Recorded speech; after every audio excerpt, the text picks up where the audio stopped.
Olá, sejam todos muito bem-vindos a mais um podcast da ARP. Tô de volta, hein? Tô de volta. E neste, para falar de um tema muito gostoso, fazer uma pequena homenagem ao aniversário de uma das cidades mais queridas e vibrantes do nosso interior paulista, a nossa querida Ribeirão Preto. Ribeirão Preto, que é a nossa terra, que é a terra mãe da nossa querida associação, a ARP. E hoje nós vamos embarcar numa viagem no tempo para entender as origens, os grandes marcos e curiosidades que moldaram essa cidade tão rica em história, cultura e personalidade. E para me acompanhar hoje nessa jornada, eu tenho o prazer de receber um grande especialista na história local. Ele é professor, é historiador, o José Antônio Correia Lages, o querido professor Lages, que é natural lá de Corvelo, Minas Gerais, chegou aqui em Ribeirão Preto em 1988, foi vereador, é professor aposentado e atualmente é consultor técnico legislativo da Câmara Legislativa do Distrito Federal. Muito prazer em recebê-lo e seja muito bem-vindo, professor. Eu que agradeço, meu querido Alê, né? Para os íntimos. É uma honra, é uma alegria enorme estar aqui no podcast da ARP, né? Comemorando junto com você e com os nossos ouvintes, né? Os 169 anos de Ribeirão Preto. Isso aí, de muita história, né, professor? Sim, sem dúvida. E, professor, para começar a contar um pouquinho, eu sempre brinco que eu gosto de ir lá no começo. Eu gosto de começar pelo começo. Isso é bom. Como é que tudo começou, professor? Como é que de fato nasce Ribeirão Preto? Quem são os primeiros protagonistas dessa história? E eu soube também que existe alguma coisa aí relacionada ao dia, de fato, do aniversário de fundação da cidade, né? Existe aí uma divergênciazinha? Conta pra gente essa história. Olha, veja só, hoje é muito comum até a gente, né, começando pelo começo, como você colocou, dizer que os primeiros moradores, os primeiros que vivenciaram, né, essa natureza tão grandiosa, tão esplendorosa, né, de todo o interior brasileiro, são os povos originários. A gente não pode esquecer deles, né? Mas tem todo também aquele processo no período colonial de extermínio desses povos, né, que foram escravizados, foram, enfim, sucumbiram diante daquela avalanche da colonização, né? O povoamento branco, ele começa em nossa região basicamente com a chegada de imigrantes mineiros, né? Então, boa parcela da população que se estabeleceu aqui no Nordeste de São Paulo, no estado de São Paulo, não só em Ribeirão, mas na região toda, era proveniente lá do sul e do oeste de Minas Gerais, né? Então, grande parte desses protagonistas aí que se fixaram aqui no início do povoamento é exatamente constituído de mineiros, né? Mineiros até como eu, só que eu cheguei bem tempo depois, né? Chegou um pouquinho atrasado. Eu fiquei atrasado, peguei o trem atrasado nessa história, né? Mas aí ocorre o seguinte, né? A fundação, já passando agora para essa questão da fundação da cidade, comemorada aí com o aniversário, 19 de junho, né? Nos remetendo ao ano de 1856, né? Tá. O que explica isso? Um fato jurídico, vamos dizer assim, né? Já que nós estamos aqui numa casa jurídica, bom explicar isso em detalhes, né? É um fato jurídico, né? Porque uma das formas de origem das cidades, uma das formas de se constituir, né, esses primitivos núcleos urbanos que vão crescer e depois se transformarem em vilas e cidades, era justamente a doação de terrenos por alguns proprietários. Doação para quem? Para a igreja, né? A igreja recepcionava essa doação e autorizava, então, a construção do templo, uma capela, geralmente. Né? Em primeiro lugar, uma capela, depois podia ser matriz, quando se fosse criada a paróquia, etc. Né? Então, aconteceu exatamente isso em Ribeirão Preto. Né? 6 proprietários de terra se cotizaram, vamos dizer assim, né? Fizeram uma vaquinha agrária, territorial, né?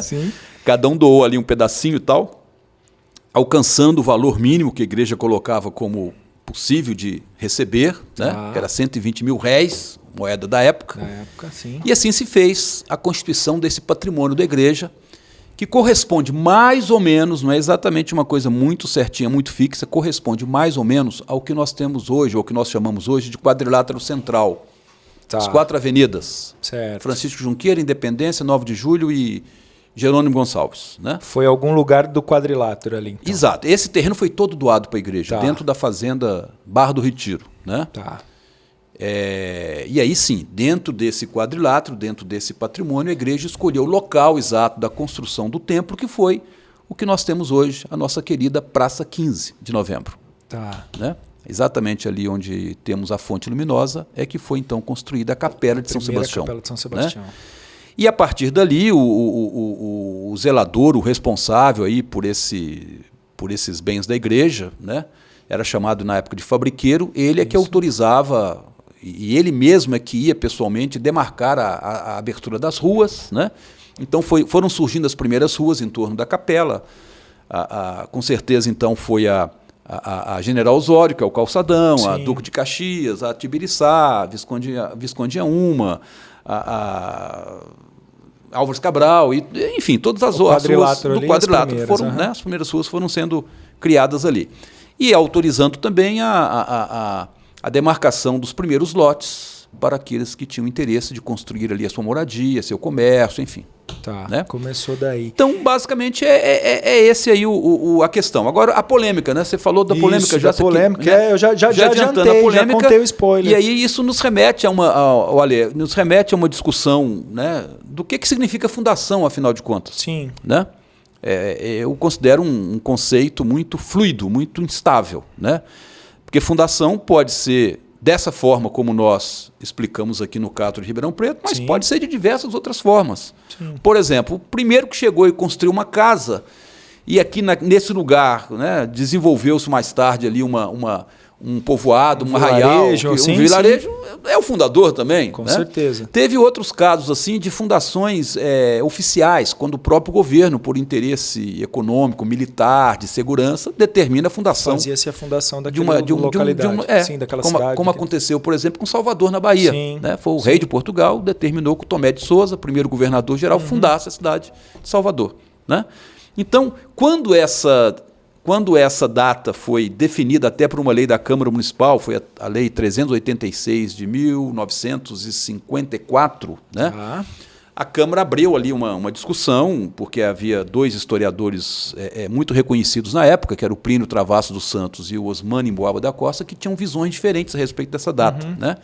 Criou-se até uma comissão de especialistas, historiadores da USP, para poder receber os dois estudos e definir. Né? E essa data do 19 de junho de 1856, que representa justamente aí o ato jurídico, né, que eu falei com você, que foi a data em que o juiz de Casa Branca, imagina, Ribeirão Preto pertencia à Casa Branca na época. Aqui, né? Sim, sim. O juiz de Casa Branca assinou lá a espécie de um despacho, né, determinando a demarcação do patrimônio da igreja. Já havia sido feita a doação, ele queria que fosse então demarcado para saber exatamente o que pertencia à igreja. E a data disso foi 19 de junho de 1856. E aí ficou o 19 de como junho. Aniversário da cidade. Bacana, professor. E outra curiosidade que eu acho que todos nós ribeirão-pretanos temos, né? Da onde vem o nome Ribeirão Preto? De fato vem das cores escuras das águas, dos ribeirões que nos cercam? Tem muita coisa para se falar em torno disso. Né? Claro que o nome da cidade veio exatamente do nome do rio, do Ribeirão, do córrego, né? Sim. Que é aquele que passa ali pela Avenida Jerônimo Gonçalves, tem as suas nascentes lá em Cravinhos, né? E vai se encorpando, vai recebendo outros tributários até atravessar aqui o centro da cidade. Né? Aqui. E esse nome, Ribeirão Preto, com certeza pelas suas águas serem mais escuras. Né? E dava até para comparar se era tão escuro ou não, porque aqui também ele recebe as águas do córrego do Retiro, que eram águas mais claras. Então, quando os dois se encontram ali na esquina da Jerônimo com a Francisco Junqueira, dá para perceber que o córrego que o Ribeirão Preto tem esse nome de forma até justificada. Né? Mas já que você falou dos primeiros nomes de Ribeirão Preto, eu também na minha pesquisa de mestrado, quando estudei a formação dessa região, né, a gente identificou documentos inéditos que até então ninguém havia ainda descoberto e pesquisado, né? Inclusive nas listas de qualificação dos eleitores de São Simão. Porque Ribeirão pertenceu também a São Simão. Isso. São Simão é mais velho, mais antigo do que Ribeirão. Né? e tinha lá as listas dos eleitores de São Simão, divididas em quarteirões, né? Esses quarteirões eram geralmente as microbacias dos rios da região, né? E entre diversas microbacias que já tinham o nome do Ribeirão Preto, mas não era cidade, era microbacia do Rio. Sim, né? Do Rio mesmo. O quarteirão do próprio Retiro, né? Que hoje é o Retiro Saudoso, né? E assim vários outros. Essas listas elas começam em 1847, mas na lista de 1857, elas são quase anuais, aparece pela primeira vez, no 18º quarteirão, Arraial de São Sebastião. Então é a referência mais antiga da existência de um aglomerado humano, um arraial, um povoado. Era Arraial de São Sebastião. São Sebastião. Então teoricamente, o primeiro nome de São Sebastião. E isso variava muito. Porque em listas seguintes, de outros anos para frente, você vai ter São Sebastião do Retiro, por conta da proximidade com o Córrego do Retiro. Né? E só mais à frente, já por volta ali de 1860 e poucos, é que você vai ter São Sebastião do Ribeirão Preto, que é o nome que acabou se fixando.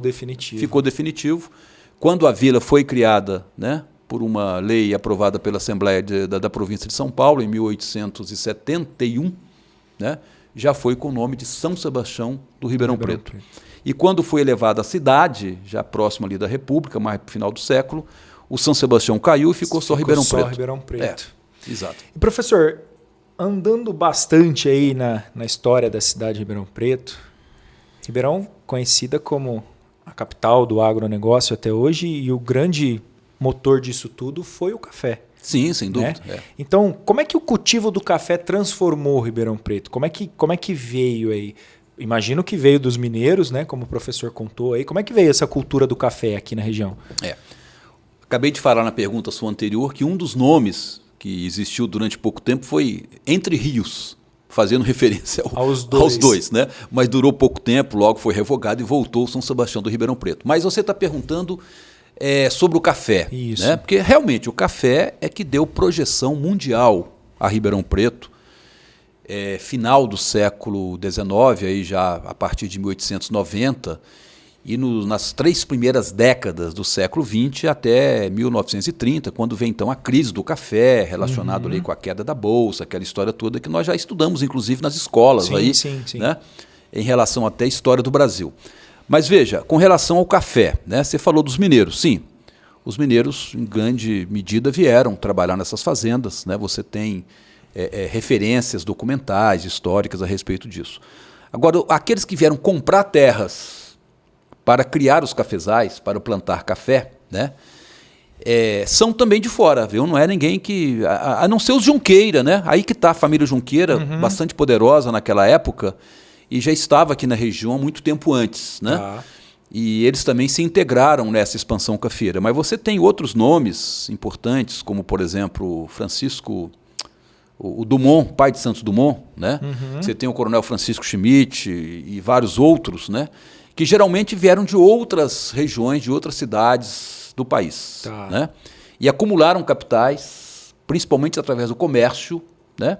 E investiram seus capitais, não só comprando terras que já estavam, de certa forma, preparadas para o cultivo, porque não é verdade que Ribeirão Preto começa com café. Sim. Né? Ribeirão Preto começa com a agropecuária, com a produção de subsistência, tempos antes de ver implantado aqui o setor cafeiro. Né? E o café, como era um sistema de monocultura, um sistema de plantation, né? Então requeria realmente um investimento muito elevado. Né? Não só em terras, mas também em maquinário, mão de obra, preparo da terra, etc. Né? E assim se fez. Né? Então você tem aí realmente uma grande projeção que a cidade passa a ter, né? Principalmente, olha, depois da chegada da ferrovia. Porque um grande entrave para o desenvolvimento da cultura cafeeira era a ferrovia. O primeiro café produzido aqui na região, imagino você, era transportado em lombo de mulas. Para escoar isso é inviável. Né? Num sistema de plantation em grande escala, né, você tinha que ter ferrovia. Então, quando chega a ferrovia aqui em 1883, a Companhia Mojana de Estrada de Ferro permitiu a ligação de Ribeirão Preto com o Porto de Santos. através da ferrovia. E aí não teve mais nada que parasse essa produção de café. O céu foi o limite. Pois é. E aí a gente pode dizer que Ribeirão se tornou aí uma das cidades mais ricas do país. À época, hoje a gente sabe que a cidade tem um PIB grande, mas a época lá foi uma das mais ricas do país. Sim, sem dúvida, Ribeirão Preto, né, além dessa projeção de nome, você tem aí uma riqueza enorme, né, produzida na região através do café, mas é interessante perceber que grande parte dessa riqueza não ficou na cidade, né? Claro que parte dela, os cafeicultores, né, ciosos da sua importância econômica e política, eles queriam também ser mecenas, naquele sentido, né, do renascimento italiano, ou seja, investidores nas artes, investidores na cultura, etc. Então você tem, né, parte muito pequena dessa riqueza que fica aqui. Exemplo, o teatro que não existe mais hoje, o Teatro Carlos Gomes, né, que existiu na atual Praça Carlos Gomes. Né? Aquilo foi investimento direto dos cafeicultores, tendo à frente o Coronel Francisco Schmidt, né? Às vezes o pessoal confunde um certo erro temporal, um certo anacronismo, né, dizendo que o Pedro II é que expressa essa pujança da economia cafeira. Não foi. Foi o Carlos Gomes. Porque o Pedro II já é de uma outra época, exatamente da época de grande expressão, e aí é importante ressaltar isso, porque quando se fala em monocultura cafeira, você imagina que era só café, não tinha mais nada. Sim. Não é assim. As pessoas tinham que comer, tinham que vestir, tinha que calçar. O comércio tinha que se movimentar, né? E para isso você tinha que ter uma produção também para o comércio. Sim. Então, ao lado do café, você tem um setor urbano industrial da economia muito importante. Produção têxtil, né? Sim, já é dessa época. Sim. As nossas cervejarias. Sim. Né? Não dá para desconhecer que a Cervejaria Paulista, Antártica, são da mesma época da pujança do café. Sim. Né? Então, observe que ao lado da economia cafeira, você tem o desenvolvimento já naquela época de um setor urbano industrial muito importante que vai se tornar cada vez mais importante depois da crise do café de 29, 30, né? E aí vai se expandir. E, professor, esses cafeicultores que vieram para cá, esses investidores, né, eles fizeram de Ribeirão Preto sua moradia ou nem todos eles? Eles viviam aqui um período, mas tinham moradias em outros locais? Como é que eles... Era essa parte de convivência assim, moravam em Ribeirão Preto, sem dúvida. O Coronel Francisco Schmidt, por exemplo, morava na Fazenda Monte Alegre, que hoje é o campus da USP, onde hoje temos o museu. O museu histórico, ali era a sede da fazenda e era a residência dele. O Coronel Quinzinho da Cunha, né, que tinha seus negócios ligados ao café, mas era um financista também, tinha outros negócios diversos aqui na cidade, né? Ele morava ali na Praça 15, onde hoje você tem o edifício de Ederiksen. Tá. Ali era o casarão do Quinzinho da Cunha. Mas todos eles tinham também residências em São Paulo, ou Santos até. Tá. Né? Então, porque eles... Por conta dos negócios. Desses negócios, sim. Então, você tem aí uma gama de negócios ligadas à questão do café, originárias a partir do café, né? Que os levavam também a estar com muita frequência, por exemplo, na capital da província, na capital do estado, né? E às vezes até em Santos, porque Santos, como grande polo exportador, eles tinham, né, que ver de perto o que estava acontecendo com seus negócios. Mas faziam de Ribeirão Preto a sua moradia, a sua residência. Sem dúvida, estavam sempre aqui.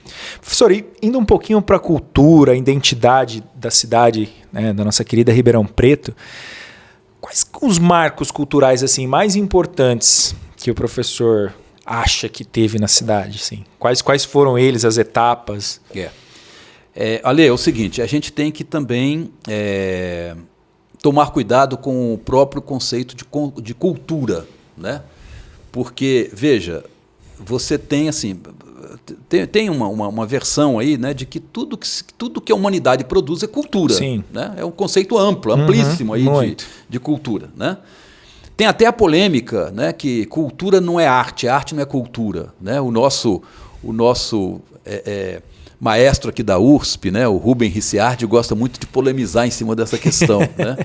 E com certa razão, Sim. Ele tem certa razão, né, de levantar essa polêmica toda, né, inclusive atualmente, né, não é só uma questão histórica, uma questão atual. Sim. Eu costumo dizer o seguinte, que a nossa cultura... do ponto de vista histórico, você falou dos marcos, dos pontos aí, né, mais destacados, ela está muito ligada a uma cultura de elite. Tá. Né? Então, veja, você tem a cultura financiada, patrocinada, né, pelos grandes cafeicultores. Sim. Então você coloca o próprio exemplo que eu dei aqui do teatro Carlos Gomes. Carlos Gomes, né? E mesmo do Teatro Pedro II. Que vai ser construído até por um investimento direto da Companhia Paulista de Cerveja. Quer dizer, você tem a sigla CP, Cervejaria Paulista, implantada nas pilastras do teatro e dentro do teatro também. Né? Ao lado ali do palco e tudo mais. Ora, mas não era só a elite que produzia cultura, acho que você tem que ressaltar. Então, com toda certeza. E a dificuldade, muitas vezes, é que os grupos chamados subalternos, então, escravizados, por exemplo, um mito de que Ribeirão Preto não teve escravos e tudo começou com os imigrantes. Não, não é verdade. Você tem trabalho escravizado, né? Nas primeiras fazendas de café, inclusive, os primeiros cafeicultores. Né? Tá. Aí já por 1870, 1880, ainda tinha escravos aqui em grande escala, em grande quantidade, trabalhando nas fazendas de café. Depois, sim, com a abolição, eles foram substituídos pelos imigrantes, italianos principalmente. Né? Mas veja, eles também produziram cultura. Os próprios italianos que vieram, como colonos, se implantaram aqui na região, né, também produziram cultura. Né? Vieram depois dos japoneses no século XX, enfim. Então, é interessante destacar esses pontos. Né? Que você tem esses marcos, mas esses marcos são muito representativos de uma cultura de elite. Citamos o caso dos dois teatros. Dos dois, sim. Que talvez sejam os mais representativos, sim. Né? Hoje se fala até que nosso cartão postal é o Quarteirão Paulista. Isso. Né? Que além do teatro, você tem o Palace, né? E o Edifício Meira Júnior, onde tem aí o Pinguim. O Pinguim hoje. Que é a marca registrada de Ribeirão Preto. Você sabe que em qualquer lugar que você vai no Brasil, a primeira pergunta que se faz é essa, né? Aí o Pinguim. Exatamente. Você vai muito no Pinguim? Eu acho que conhecem mais o Pinguim os de fora do que os próprios de dentro. Eu costumo dizer, porque é muito frequentado até mais pelos turistas. Mais pelos turistas. As pessoas às vezes me questionam se eu vou muito, eu falo mais levar as pessoas do que de fato aproveitar lá. Né? E professor, como é que aí o senhor destacou bem, né? Os imigrantes entram nessa construção da identidade de Ribeirão Preto através também da cultura, né? Os italianos trazem as culturas deles, os próprios escravizados da época traziam, né, a cultura deles ali e foi dando características e foi moldando o que hoje é Ribeirão Preto. Né? E aí eu costumo destacar exatamente isso que você está falando, a diversidade. Isso. E diversidade sempre é bom, viu, Alê? Às vezes a gente lida com alguns setores, talvez, da sociedade mais conservadores, que tem um certo receio da diversidade. Né? Quanto mais diversa a sociedade, melhor. Você já pensou se tudo fosse igualzinho? Se tudo fosse amarelo? Muito chato. Ia ser chato demais, né? Então, Ribeirão Preto tem essa riqueza. Isso é uma riqueza, cara, não é pobreza. É uma riqueza enorme. Com certeza. Né? Você ter aí uma sociedade, você ter uma história, você ter uma cultura tão diversa, tão ampla, tão aberta, né? O importante é a gente saber lidar com isso, saber respeitar a diferença, saber que todo mundo deu a sua contribuição, né? E abrir caminho para que realmente essa diversidade possa trazer, inclusive, até economia para a cidade. Hoje se fala tanto em economia criativa. Olha, a economia criativa se baseia na diversidade. Exatamente. Né? Exatamente. Professor, um tema polêmico e legal aqui agora. Eu sei de algumas, tá? Mas eu quero que o professor conte outras. Alguma curiosidade ou alguma lenda urbana que marcou a cidade de Ribeirão Preto, que marcou a história de Ribeirão Preto? Eu vou citar uma delas, que é o famoso duto que vinha da fábrica até as torneiras do Pinguim, né? O duto lá da Paulista? Isso, que vinha lá da cervejaria, passava por baixo de tudo, do rio e tudo, subia aqui, né? E desaguava ali nas torneiras do Pinguim, né? Existe mais alguma? Tem. Veja, você tem ali, envolvendo o próprio Quarteirão Paulista, já que você falou dos dutos de cerveja, no próprio Quarteirão Paulista você tem outros, né? Por exemplo, um túnel, olha só, cara, um túnel que ligava o teatro ao hotel. Ao Palace, ao né? Palace. Esse eu também já tinha ouvido. Olha só. Pô, mas por que esse túnel? Esse é um túnel que ficava fechado, que só de vez em quando era usado. Quem usava, Quem né? usava? Para que usava? Né? Então, observem que você tem, nas três primeiras décadas do século XX, você tem uma Ribeirão Preto muito da noite. Né? Então, era uma cidade E isso é a própria expressão cultural da época, né? Sim. Você tem uma cidade que tinha muitos teatros, né? Você tinha uma cidade que tinha muitos cabarés, né? Então, por exemplo, François Cassoulet, que era um francês que era o rei da noite, como se dizia, porque ele, né, foi um mantenedor, foi um empresário aí de grande parte dessas casas noturnas e outras coisas, né? Ele tinha o famoso Cassino Antártica, então os cassinos também. Sim. Né? Então essa questão do túnel aí faz parte desse conjunto aí de lendas urbanas, como você está falando, né? E o que se dizia é que os coronéis, depois das peças, das óperas, enfim, das apresentações no teatro, eles iam se encontrar com as prostitutas no hotel. Tá. E para não ter que voltar na rua, passar à vista de todo mundo, vistos. já tinha um túnel que ligava os dois empreendimentos ali, né? E veja, voltando à questão das prostitutas, né? Porque era sabido, Sim. notório, que tinha mesmo, né? Não sei se no Palace, eu acredito que não, porque aí eu acho que era mais uma lenda, mas em outros espaços, sim. O François Cassoulet, que se tivesse hoje aqui, ia contar detalhes sobre essa história toda. Mas você tinha, por exemplo, essas prostitutas na época chamadas de polonesas. Olha só que interessante. Polonesas era um apelido meio pejorativo, né? Tá. Porque eram vindas da Polônia, mas a grande parte delas vindas da França mesmo. Né? Eram europeias, chegavam aí e tal. E, cara, tinha até festa para recepcioná-las aqui na cidade. Olha com isso. banda de música, foguetório e tudo mais que fosse possível. Era de praxe Era da de cidade. praxe, uma grande festa quando elas chegavam. Quando chegava uma turma nova. Né? Uma leva nova aí de dançarinas. Eram dançarinas, sim, geralmente, sim. Mas... né? Eram dançarinas nos cassinos, nos teatros. Mas, se apresentavam muito ali no teatro. Mas já tinha fazia também essa questão. Aí tá vendo mais uma lenda, né? E outras, né? Outras que às vezes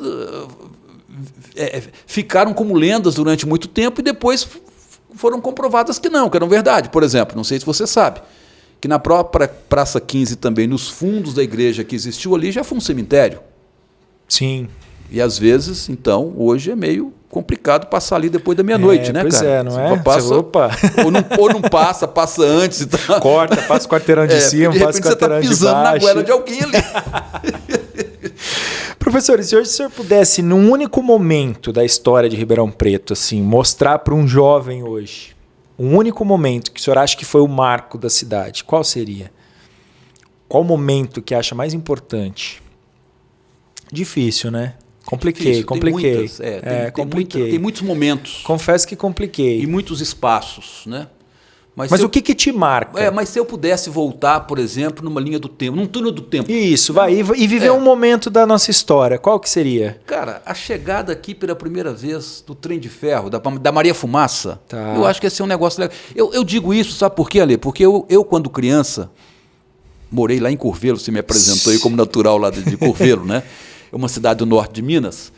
E eu morava, quando criança, numa rua que logo acima, assim, era um quarteirão ao lado da ferrovia. E para mim era uma coisa fabulosa, sabe? Já era apaixonado. Apaixonado, né? Quando passava a Maria Fumaça. Eu lembro das últimas Maria Fumaças, porque já foi na época que elas estavam sendo substituídas pelas locomotivas a diesel. Isso. Né? Então eu ficava, sabe, isso povoou a minha imaginação durante muito tempo, essa questão da Maria Fumaça, do trem de ferro, né? Viajava às vezes de trem para Belo Horizonte, para outros lugares, né? Então eu fico imaginando como é que foi a chegada aqui, cara, da primeira... Da primeira Maria Fumaça. Da primeira Maria Fumaça, né? As primeiras sacas que foram escoadas. Escoadas de café da que, região, acho que ia ser um negócio legal. Assim, até para criançada, né? Para esse pessoal que era um impacto muito grande, né? Um belo momento, professor. Gostei. E ali, por exemplo, durante muito tempo ficou a Maria Fumaça ali ao lado do Pronto-Socorro Central. Hoje ela está lá no Parque Maurílio Biagi. Construíram lá uma estaçãozinha, né?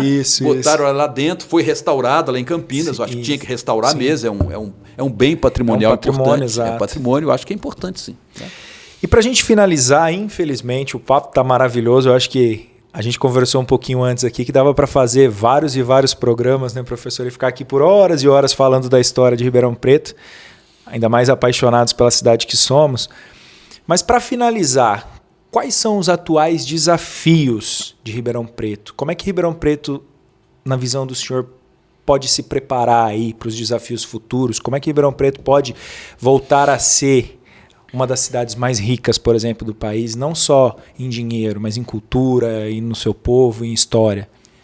Veja que a raiz da sua pergunta, né, na sua radicalidade, vamos dizer assim, ela está muito ligada a uma questão de um modelo de desenvolvimento que nós temos, né, não digo na cidade, mas na região, né, que talvez seja um modelo que a gente precisa estar repensando.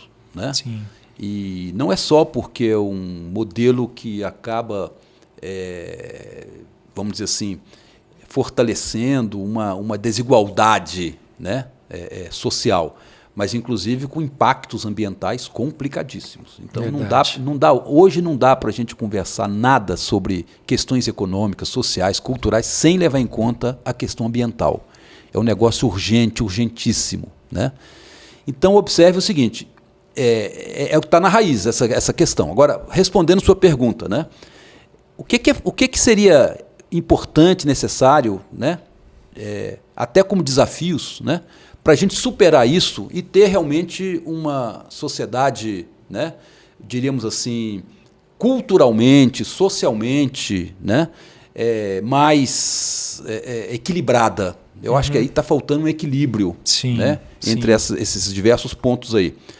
Olha, eu como professor aposentado que sou, sempre achei que a educação é uma via, é um instrumento, é uma ferramenta indispensável para qualquer tipo de progresso, seja o progresso econômico, social, cultural, etc. Né?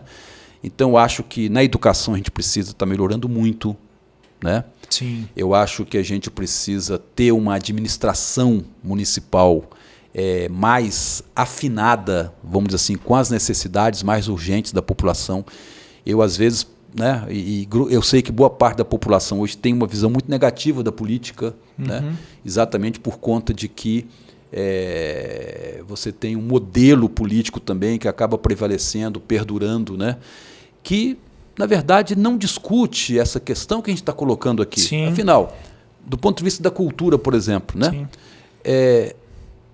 a gente tem a identidade. Ribeirão Preto precisa ter uma identidade. Já tem a questão do café, já tem toda a sua história pregressa, vamos dizer assim. Né? Mas eu acho que precisa estar aprofundando essa discussão, conhecendo melhor, né? Porque essa identidade ela nos leva a esse sentimento de pertença a uma comunidade, a uma cidade, a uma região. Né? Isso é muito importante até para que a gente possa estar formando melhores cidadãos. Com certeza. Né? Pessoas mais preparadas, não só para o trabalho, mas para a convivência humana, para a solidariedade, para a abertura, para o diálogo. Eu acho que falta muito isso ainda. A gente precisa dar passos muito ainda firmes nessa direção. Nessa direção. Legal.